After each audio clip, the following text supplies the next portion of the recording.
before I got referred to the gender identity clinic. You know, actually, when I first started and I got referred, the waiting list was 9 months long. I had to wait 9 months for my first appointment. And then I had to wait 6 months for my second appointment.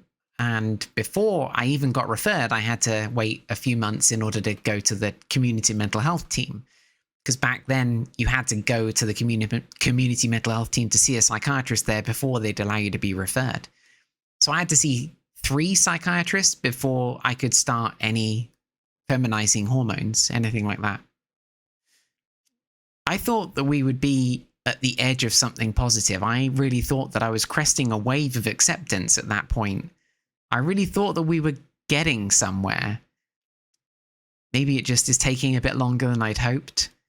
But the idea of trans folk right now waiting 6 years for that first appointment, I feel like something has gone really, really wrong. I feel like something has gone really wrong. If you're interested to learn more about access to the medical services in the UK, you can see Abigail Thorne's work on PhilosophyTube. Really cool piece of investigative journalism with the characteristic flourish of the beautiful Abigail Thorne. So please do take a look. I'll pop a link in the description. Her work, you can see, really exposes the limitations of the gender identity services in the UK and the challenges in getting those services to evolve and change and grow to meet the needs of the people around. I really thought we'd be doing better than we are right now. When I first transitioned, before I first transitioned, I wasn't sure how to manage the experiences that I was having. I didn't have a language to describe what I was experiencing. When I was growing up, there was just really a lot of negativity around what being trans was. We had people like, we had Ace Ventura, which had the big punchline joke of the entire of Ace Ventura was that the main woman in it, the antagonist, was transgender, and everyone was disgusted by that. Amazing. We had Crocodile Dundee grabbing the crotch of a transgender woman to shout, "This Sheila's a bloke." We were the punchline of jokes. I had hugely internalized transphobia, and it took a while for me to feel even okay to approach the idea that I might be trans myself. I still think that's the case now for children and young people. They have different models, but there's still an awful lot of prejudice for them to overcome. I feel for them. And, to some extent, at least we did it. Our early understanding of gender, that social cognitive view of gender, it made people afraid to allow their children to experience diversity in the world because it made them afraid that they would become confused. Turns out that's simply not the case. And that consequently leads a lot of us to hide. And that is the story I wanted to tell you. I, in my early days, found a secret society, a literal secret society. Now, I'm not going to name this society. I'm not going to say where they are, because for them, anonymity is their first line of defense, as it is for so many of us. I went to go visit them. They invited me to go and see them. It took a bit of time for them to feel like they could trust me enough to go, and they told me where they were going to meet for that particular go. Every month they met. And I remember getting myself a little sort of knee-length skirt and knee-length flat boots and this little zip-up top and a freaking hat of all things, because I had short hair. So I had this little kind of bucket hat. And I remember going up to this place out in the wilderness somewhere, a little inn. And I parked in the little gravel car park, and for all intents and purposes, the place was closed. It looked closed. I went in, and there they were. This little group of women all sat around this little table, drinking tea and eating cake. It was beautiful. And I went in to go and see them, and I was like, "Hi, I'm Tom," because I didn't even have a name then. And they were the most wonderfully welcoming group, wonderful group who instantly accepted me as a girl in the world. Beautifully validating experience. And these were women who lived their lives as men in the world. They had an uneasy peace with their anonymity, with their secret selves.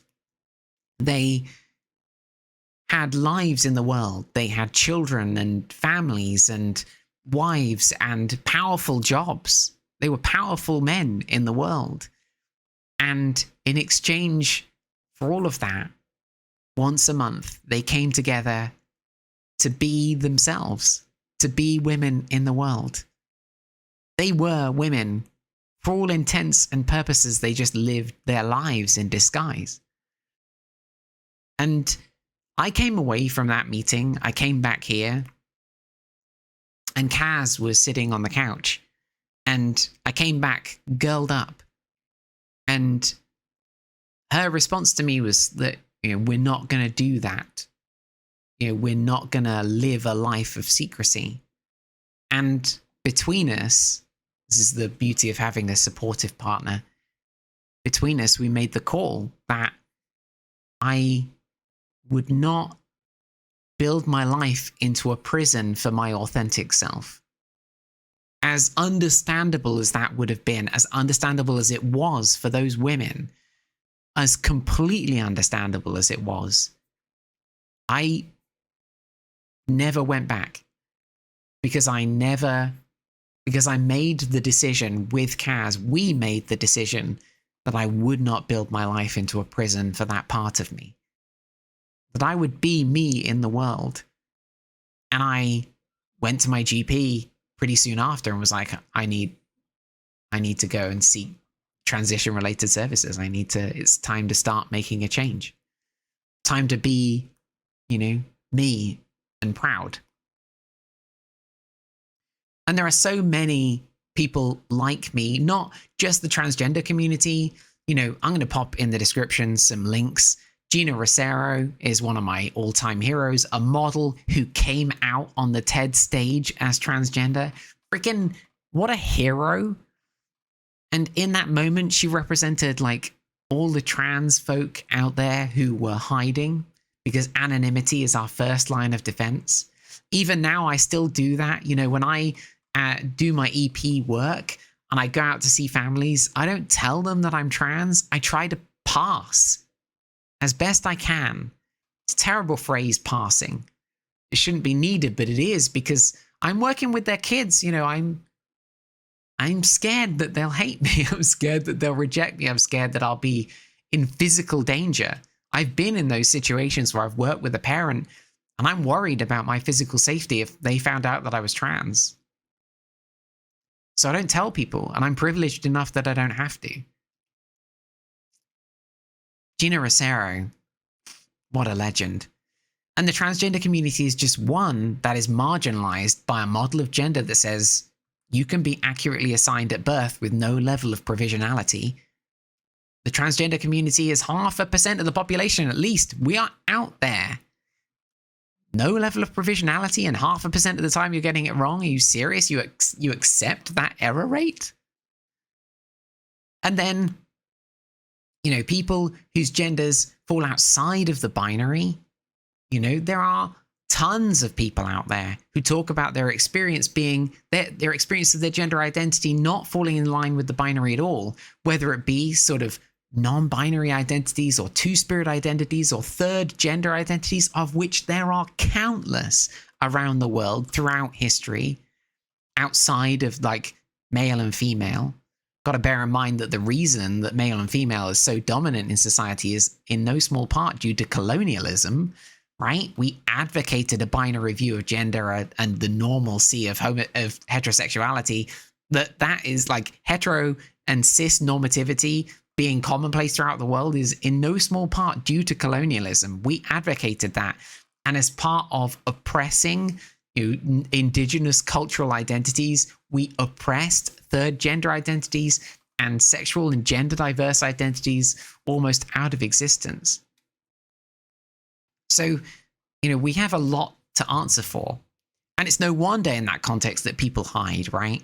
So non-binary communities often don't tell people about their experiences. People whose gender is fluctuating and fluid and moves with either circumstance or time. Completely legitimate. Ruby Rose talks about their experience of having more masculine and more feminine days and their gender expression following in line with that. And then there's gender expression outside of the norm.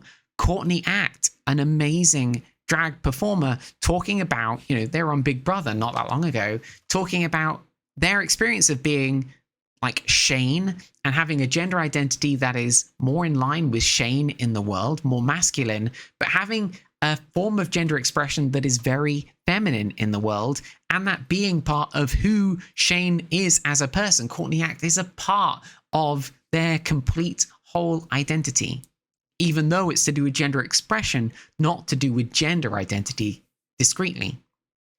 And then there's countless other folks with gender expressions far outside of the norm. Conchita Wurst is immediately somebody who comes to mind as the bearded drag performer. That might actually be a bit, that might be wrong. The bearded performer who has a very feminine style of expression on stage, but has this amazing beard to go with it. A sort of collision of gendered expressions that is uniquely them. And they were on Graham Norton just a few years ago talking about their experience. And they said that, their experience is not dissimilar to all of these other experiences. Their experience is no different to all these other experiences in that, she said, she just wanted to be part of the game. I think she uses she, her pronouns when she's in her sort of stage persona. She just wanted to be part of the game. She changed herself in every way imaginable. These are her words. Because she just wanted to be part of the game. And then she realized she creates the game. And then there's people with differences of sexual development, differences of bodily configuration, where we realize that typically male and typically female is simply not enough to describe the experiences of the countless bodies that fall somewhere between the two. So we have to kind of bear in mind that there are countless experiences out there outside of the norm, and the thing that unites them, the one thing that unites them, is that the norms and rules of gender, the society that we have built, that bathroom with male and female toilets makes no room for most of those identities, nearly all of those identities, makes no room for identities outside of the norm. And as a consequence, it is hard to find belonging in the world. And so people hide, or they have to transgress those norms simply by being. And they come up against all of the barriers that transgressing those norms creates. Now, apart from anything else, those norms create the context for phobia, for discrimination, because people who see people transgress those norms see that they transgress the very fundaments of their own identity, right? People who hold gender essentialism to be true, that gender binary to be true, have built their own identities out of it, right? Have come to not construct their own identities. I mean, they've come to understand their own identity in the context of that gender binary, in the language of the gender binary. It's part of who they are. And so when they see gender minority communities out there, they get threatened by them because it challenges the model upon which their own identity has been understood. So they end up discriminating against them. And that is an understandable and deeply, deeply unacceptable situation. Gender minority communities need to be empowered. They need to find a voice.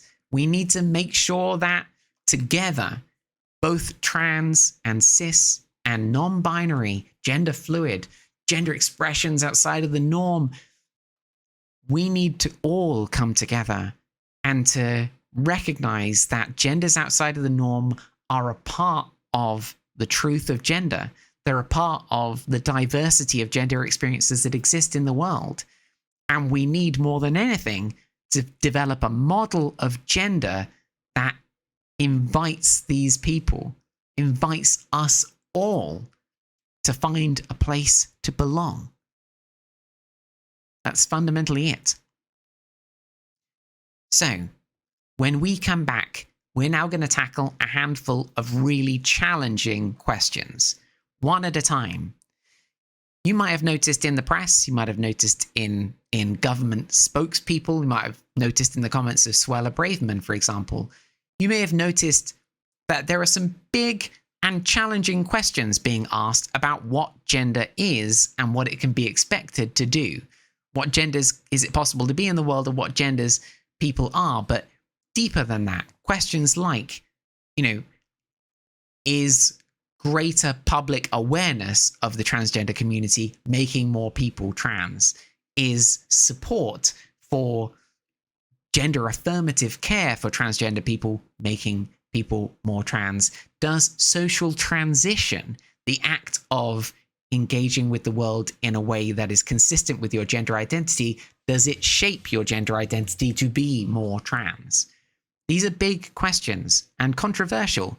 We're going to treat them with the greatest of generosity, and we're going to take a look at the scientific consensus around some answers. When we come back, we tackle the first of these very challenging questions. Look forward to seeing you in the next one.